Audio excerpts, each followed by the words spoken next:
Hello, welcome back to art class. Today we're going to be doing a picture based on a book. Hopefully you've already watched the video in the second part of this assignment. If you haven't, go back and watch that video. There's a link there that you need to watch. It's a story about snowmen at night. Some of you may even know that story. It's a great book, and what I'd like us to do is draw a picture of it. So you're going to need some materials to do this picture. You're going to need a white piece of paper. You're going to want an eraser and a pencil. You're going to want a bowl, or basically you need a circle about the size of a Cool Whip bowl. So if you have like a salad bowl or a cereal bowl that's about that size, that would work good. You're going to need another circle that is a paper plate, or I actually have a little side dish plate. They're actually about the same size, so either one will work. And I'm actually going to use my real plate because it'll be easier to see what we're doing. Okay. All right, so these two are just going to be our stencils. Our snowman is actually going to be two of these circles. We're not going to do a three-part snowman because it wouldn't fit really well on the page, because we want to draw this really big. Okay, so the first part is we are not going to draw our snowmen straight up and down like we normally do in most pictures. The reason is I kind of want to draw it like the snowman is photobombing somebody. And if you don't know what the word photobombing is, it's when you have a friend who jumps in the picture at the last second to maybe ruin the picture or make it funny or things like that. And it wasn't planned. It wasn't like you were asking them to do that. So we're going to kind of draw ours kind of like that as well. So ours is going to be a little bit off to the corner, like he's just coming into the photo. And we don't want it to go past the halfway point, but it will go halfway above, like here. But we do want it to be within a couple of finger spaces, like 3 or 4 finger spaces to the side. We don't want it way over here. That's not enough space. We need it to be about like this. Okay. Then you're going to take your pencil and hold it down. Okay. Now, if you have a nice heavy plate like I'm using, that's actually really easy. But if you have a paper one, it'll work just as well. Either one's great. And you're going to trace it. Can you have somebody help you hold it down? Absolutely. Okay, so we're going to get a partial circle that looks like that. Then you're done with the plate. Then you're going to need your bowl, whatever that happens to be. A cup is not going to work because it's going to be too small, so it's going to have to be some kind of bowl. Now, could it be another circular object in your house? Does it have to be a bowl? No, it just needs to be a certain size. And what I'm going to do is I'm overlapping these like this. It's not going to go straight up and down. It's going to be a little bit off, okay? And they are going to overlap. Again, I got to hold it down, and then I'm going to trace it. I don't want it touching the side of the paper, so leave some room at the top and leave some room at the bottom.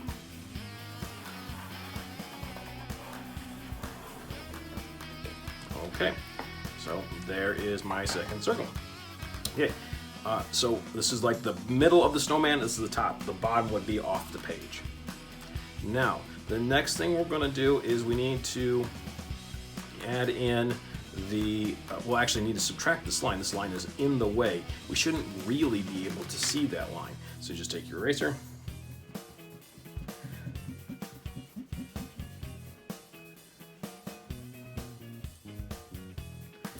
And you're going to do that. That way it looks like this snowball is on top of this snowball. Next, what we want to do is we are going to draw in an arm. It's going to be a stick arm. It's going to be really easy. It's going to come here. It's going to go straight, and then it's going to bend up, kind of like he's waving. So we're going to draw it real easy, like that. And what's great is it's a stick, so it doesn't have to be perfectly straight. And then we bring it up like that. And I like to give them 3, like this branches is spreading out into 3 fingers. This side, it's going to be kind of hard to do that because so much of it is missing, but I will have like another arm, hand, like he came out off to the side, and now he can appear here. So I go ahead and do that. Okay. Next, let's put in some other basic things that we all know snowmen need. Eyes. Okay. Now I'm going to turn my paper like this. That way when I draw my face, he looks correct, or she looks correct. we are going to put some eyes. We do not want to put eyes way here at the top. We need to leave some room for the hat. So we need to put the eyes here. And traditionally, if you think of like Frosty the Snowman song, they have a specific thing that the eyes are usually made of. I want you to think about that for a second. Coal. If you think about the song, it's coal. Coal is usually black, but we don't really use coal much in the homes anymore. But they basically would be chunks of coal like this, two eyes made out of coal, like that. Okay? If you want to be a girl, add some eyelashes. So maybe you want a nice girl snowman. Okay? The nose. Traditionally, a snowman has a what kind of nose? It's a carrot nose. Okay? Carrots are triangles, long, skinny triangles, and they have a round bottom, like this, because it's being stuck into the snow. And then we want to usually give them a smile, and usually those again are usually pieces of coal, rocks, things like that, and so we need to make our smile kind of like a dotted line. Okay.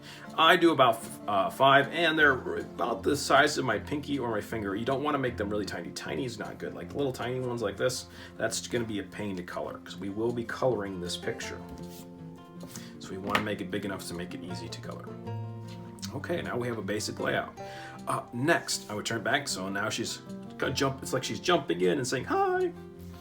Okay, now we're gonna put a scarf around her or him, and that's pretty easy. Basically what it is we need to make the scarf a little bit bigger than the neck because it's big and fluffy.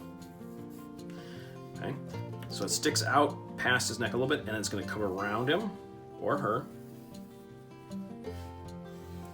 to the other side, and same thing, it's going to stick out a little bit like that. Then I got to get rid of my extra line because we can't see through our scarf.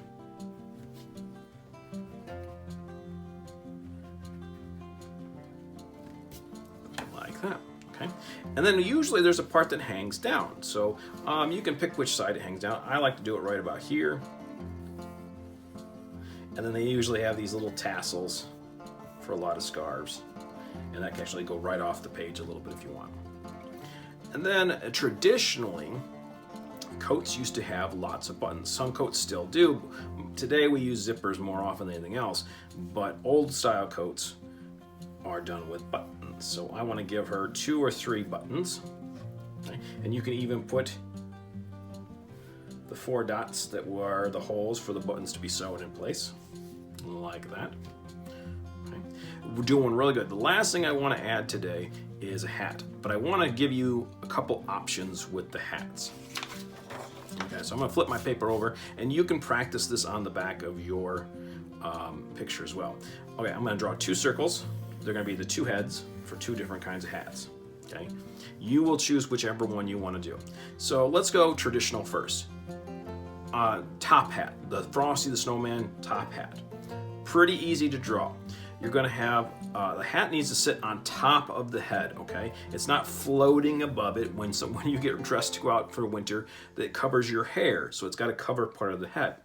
So the same thing with a snowman. So what I'm going to do is the top edge of the snowman's hat, it's going to be long and skinny, and it sticks out past his head because this is the brim. This is the part that would keep the sun out of his eyes. So his eyes would be like right here. Let's give him a nose. Okay, so there's the brim. But where's the rest of the hat? Well, the rest of the hat has to be big enough to fit the top of his head in. So it's got to be as wide as this, and it's going to go up. And it looks a lot like a square or a rectangle. Okay? And it covers the top of his head, so we won't be able to see the top of his head. And the last part you want to make sure to put in there is the colored ribbon that they usually have right there. This is called a top hat, and it's very fancy. And usually it's black and black here, and then a color for the ribbon. But we'll get to coloring later on. Now, let's talk about another kind of snowman hat. One that's a little bit more what you might wear. Okay? This one is the snow, just a regular snow hat. Okay, so the way this works is it still has to go outside the head. It's also going to be kind of fluffy, kind of like our scarf was. So it's going to be a rounded rectangle. It's a round rectangle. So the corners are not pointed, they're rounded. And this is why practicing on the back might be a good idea. Okay, then I need the top part to curve over the top of her head. So it's going to go over the top of her head.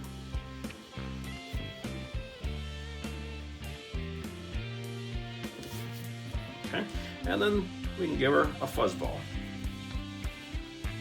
And that's just kind of a ziggy-zaggy, wobbly line for that. And then usually you have maybe two colors, like these two match, and then this one is a different one. So maybe you have green, and then maybe blue here. Right? So you're gonna flip your paper back over after you practiced. I'm still gonna have my hat like this. I am going to do the normal winter hat that people normally wear, so I need to do a rounded rectangle. It needs to be bigger.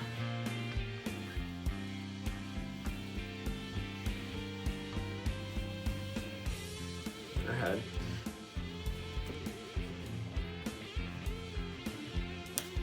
And then it goes around like that. And then there's the fuzzball. If the fuzzball goes off the page, that's okay. And I go back in and I'm going to erase